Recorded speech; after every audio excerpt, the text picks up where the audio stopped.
दंडवत प्रणाम. सत्ययुगात भक्ती करणे अधर्म मानले जात होते. त्रेतायुगात यज्ञ अधर्म होता. द्वापर युगात तीर्थयात्रा आणि दानधर्म अधर्म मानले जात होते.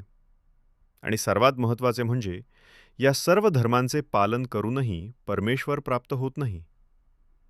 आज आपण सूत्रपाठातील अत्यंत गहन आणि विचारप्रवर्तक प्रकरण युगधर्म समजून घेणार आहोत. युगधर्म म्हणजे काय? महानुभाव तत्वज्ञानानुसार प्रत्येक युगासाठी परमेश्वराने एक विशिष्ट धर्म निश्चित केला होता. जो धर्म त्या युगासाठी योग्य होता तोच त्या काळातील जीवांच्या आध्यात्मिक उन्नतीचा मार्ग होता. परंतु एकाच साधनेचा मार्ग सर्व युगांसाठी समान नव्हता. म्हणून प्रत्येक युगात धर्म आणि त्याचे फळ वेगळे सांगितले गेले आहे. कृतयुग, आत्मोपासनेचे युग.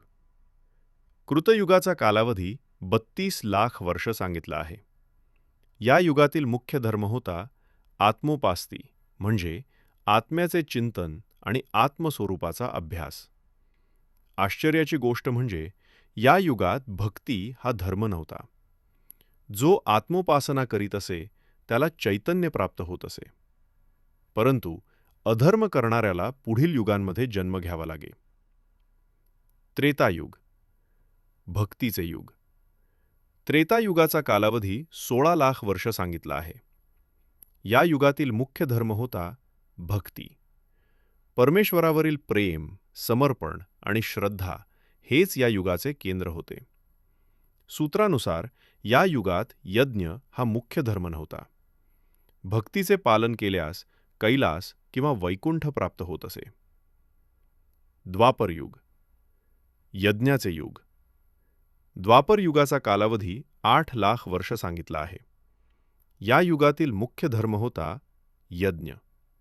यज्ञाद्वारे देवतांची उपासना आणि पुण्यप्राप्ती हा प्रमुख मार्ग मानला गेला.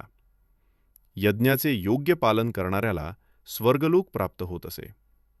परंतु तीर्थयात्रा, व्रत, क्षेत्राटन आणि दान हे त्या युगाचे मुख्य साधन मानले जात नव्हते. कलियुग, तीर्थ, व्रत आणि दान.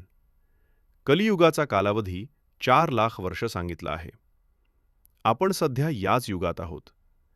या युगातील धर्म आहे तीर्थयात्रा, क्षेत्रदर्शन, व्रत, दान आणि विशेषतः अहिंसा. सूत्र, व्रत, दान आणि विशेषतः अहिंसा. सूत्र स्पष्ट सांगते की हिंसा हा या युगातील अधर्म आहे. धर्माचे पालन करणाऱ्याला अंतराळ लोक प्राप्त होतो, तर अधर्म करणाऱ्याला नरकप्राप्ती होते. युगानुसार आयुष्य कमी होत गेले. या प्रकरणात आणखी एक महत्त्वाची गोष्ट सांगितली आहे. युगागणिक मनुष्याचे आयुष्य कमी होत गेले. कृतयुग 1 लाख वर्ष, त्रेतायुग 10,000 वर्ष, द्वापरयुग 1,000 वर्ष, कलियुग 100 वर्ष.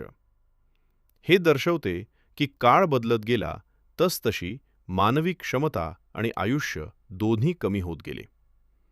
सर्वात गहन सूत्र, या प्रकरणातील सर्वात महत्त्वाचे सूत्र शेवटी येते. सूत्र म्हणते, या चहुयुगींचा धर्मी परमेश्वरू नेणिजेह न पविजेह. म्हणजे कृतयुगातील आत्मोपासना, त्रेतायुगातील भक्ती, द्वापर युगातील यज्ञ किंवा कलियुगातील तीर्थ, व्रत, दान यांपैकी कोणत्याही धर्मामुळे परमेश्वराची अंतिम प्राप्ती होत नाही. हे ऐकून आश्चर्य वाटू शकते, पण महानुभाव तत्वज्ञान येथे अत्यंत सूक्ष्म भेद सांगते. परमेश्वराची प्राप्ती कशी होते? सूत्र पुढे सांगते, परमेश्वरे परमेश्वरू जाणीजेह, परमेश्वरे परमेश्वरू पाविजेह. म्हणजे परमेश्वराला जाणण्यासाठीही परमेश्वराची कृपा आवश्यक आहे आणि परमेश्वर प्राप्त करण्यासाठीही परमेश्वराचे सान्निध्य आवश्यक आहे. यज्ञ, भक्ती, व्रत किंवा दान यांमुळे विविध लोक, पुण्य किंवा दैवी अवस्था प्राप्त होऊ शकतात. परंतु अंतिम मोक्ष आणि परमेश्वर प्राप्ती ही केवळ परमेश्वराच्या कृपेनेच शक्य आहे. तात्विक संदेश. या संपूर्ण प्रकरणाचा सार असा आहे: प्रत्येक युगाचा स्वतंत्र धर्म होता. त्या धर्मामुळे विशिष्ट लोकांची प्राप्ती होत असे. परंतु कोणताही युगधर्म अंतिम परमेश्वर प्राप्ती देत नाही. परमेश्वराला जाणण्यासाठी परमेश्वराचेच सान्निध्य आवश्यक आहे. हीच महानुभाव तत्वज्ञानाची वैशिष्ट्यपूर्ण शिकवण आहे. Flow to remember. युगधर्म लक्षात ठेवण्यासाठी हे सूत्र लक्षात ठेवा. कृतयुग आत्मोपास्ती, त्रेतायुग भक्ती, द्वापरयुग यज्ञ, कलियुग तीर्थ, व्रत, दान. कोणताही युगधर्म परमेश्वर देत नाही. परमेश्वराची कृपा परमेश्वर देते. मेमरी फॉर्म्युला: आत्मोपास्ती ते भक्ती, ते यज्ञ, ते तीर्थ, व्रत, दान, ते कृपा, ते परमेश्वर प्राप्ती. कन्क्ल्यूजन. युगधर्म प्रकरण आपल्याला एक अत्यंत महत्त्वाचे सत्य शिकवते. धर्म, यज्ञ, भक्ती, व्रत आणि दान यांना निश्चितच महत्त्व आहे, परंतु ते अंतिम ध्येय नाहीत. ते प्रवासातील टप्पे आहेत. अंतिम ध्येय आहे परमेश्वराची प्राप्ती, आणि ती प्राप्ती केवळ परमेश्वराच्या कृपेने आणि सान्निध्यानेच शक्य आहे. तुम्हाला युगधर्म प्रकरणातील सर्वात आश्चर्यकारक सूत्र कोणते वाटले? कृतयुगातील आत्मोपासना, त्रेतायुगातील भक्ती, की शेवटचे परमेश्वरे परमेश्वरू पाविजे हे सूत्र? तुमचे विचार कमेंटमध्ये नक्की सांगा.